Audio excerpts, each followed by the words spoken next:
ദൈവ തിരുനാമത്തിന് മഹത്വം ഉണ്ടാകട്ടെ. പ്രിയമുള്ളവരെ, ഇന്ന് രാവിലെ നമുക്ക് ഒരുമിച്ച് ഒരു വേദഭാഗം നമുക്ക് ധ്യാനിക്കാം. വിശുദ്ധ പത്രോസ്ലീഹ എഴുതിയ 1-ാം ലേഖനം 5-ാം അധ്യായം അതിൻ്റെ 7-ാമത്തെ തിരുവചനം. അവിടെ നമ്മൾ ഇങ്ങനെയാണ് വായിക്കുന്നത്: കർത്താവ് നിങ്ങൾക്കായി കരുതുന്നതാകയാൽ നിങ്ങളുടെ സകല ചിന്താകുലവും കർത്താവിൻ്റെ മേൽ ഇട്ടുകൊള്ളുവിൻ. പ്രിയമുള്ളവരെ, ഇവിടെ യേശു കർത്താവിനെ കുറിച്ച് പറയുകയാണ്. യേശു കർത്താവ് നമുക്ക് വേണ്ടി കരുതുന്നു.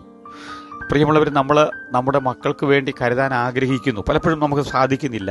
പലപ്പോഴും ചിലപ്പോൾ നമ്മൾ ആഗ്രഹിക്കുന്ന പോലെ മക്കൾക്ക് വേണ്ടി കരുതാനോ നമ്മുടെ പ്രിയപ്പെട്ടവർക്ക് വേണ്ടി കരുതാനോ ഒക്കെ ചിലപ്പോൾ നടന്നില്ലെന്ന് വരാം. നമുക്ക് ആഗ്രഹമില്ലായിട്ടല്ല, നടന്നില്ലെന്ന് വരാം. പക്ഷേ ഇവിടെ കർത്താവിന് ഒരു കരുതലുണ്ട്. കർത്താവിൻ്റെ കരുതൽ നമുക്ക് വേണ്ടിയാണ്. അവിടെ നമുക്ക് വേണ്ടി കരുതുന്ന, നമുക്ക് വേണ്ടിയുള്ള കാര്യങ്ങളൊക്കെ ഒരുക്കി വെക്കുന്ന ഒരു നല്ല കർത്താവുണ്ട്. കർത്താവ് നമുക്ക് വേണ്ടി കരുതുന്നത് ആകയാൽ അതുകൊണ്ട് നമ്മുടെ സകല ചിന്താകുലവും കർത്താവിൻ്റെ മേലിടണം. ഞാൻ നിങ്ങൾ പറയട്ടെ, നിങ്ങളുടെ നാളുകളെക്കുറിച്ച് നിങ്ങൾ വിചാരിക്കുന്നതിനേക്കാൾ ഏറ്റവും നന്നായി യേശു കർത്താവ് കരുതിയിട്ടുണ്ട്. യേശു കർത്താവ് വിചാരിക്കുന്നുണ്ട്. അതുകൊണ്ട് നമ്മൾ ടെൻഷൻ അടിക്കേണ്ട, നമ്മൾ നാളെ ഓർത്ത് ഭാരപ്പെടേണ്ട. നാളെ എങ്ങനെ ആയിത്തീരും, നമ്മുടെ ഭാവി എങ്ങനെ ആയിത്തീരും എന്നോർത്ത് ഭാരപ്പെടേണ്ട. നിങ്ങളെ കർത്താവിന് കൊടുത്താൽ, നിങ്ങളെ കർത്താവിന് സമർപ്പിച്ചാൽ, നിങ്ങൾ യേശുവിൻ്റെ മക്കളായി ജീവിക്കാൻ തീരുമാനിച്ചാൽ, പ്രിയമുള്ളവരെ, കർത്താവ് നിങ്ങൾക്ക് വേണ്ടി അത്ഭുത വഴികളെ തുറക്കും.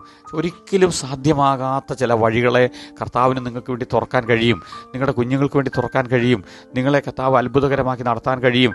നിങ്ങൾ വിചാരിക്കാത്ത വഴികളിലൂടെ കർത്താവ് നിങ്ങളെ നടത്താൻ ആഗ്രഹിക്കുന്നു. കാര്യം അത് കർത്താവ് നേരത്തെ തന്നെ തീരുമാനിച്ച് ഉറപ്പിച്ചിരിക്കുന്ന കാര്യമാണ്. നിങ്ങൾ ഉയർച്ച അനുഭവിക്കണം, നിങ്ങൾ അനുഗ്രഹം അനുഭവിക്കണം, നിങ്ങൾ നന്മ അനുഭവിക്കണം. നിങ്ങളുടെ കുഞ്ഞുങ്ങൾക്ക് നല്ല വിദ്യാഭ്യാസം വേണം, അവർക്ക് നല്ല ഭാവി വേണം. ഇതെല്ലാം കർത്താവ് ഏറ്റവും മുന്നമേ നിങ്ങൾക്ക് വേണ്ടി കർത്താവ് ഒരുക്കി. അത് ലോകസ്ഥാപനത്തിന് മുമ്പേ കർത്താവ് ഒരുക്കി. കർത്താവ് അതിനുവേണ്ടി എല്ലാ നന്മകളും നമുക്ക് തന്നു.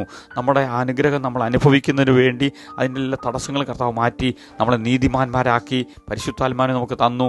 കർത്താവ് നമ്മളെ ഓരോ ദിവസവും, പ്രിയമുള്ളവരെ, നമ്മളെ കർത്താവ് കരുതി നടത്തുന്ന ദൈവമുണ്ട്.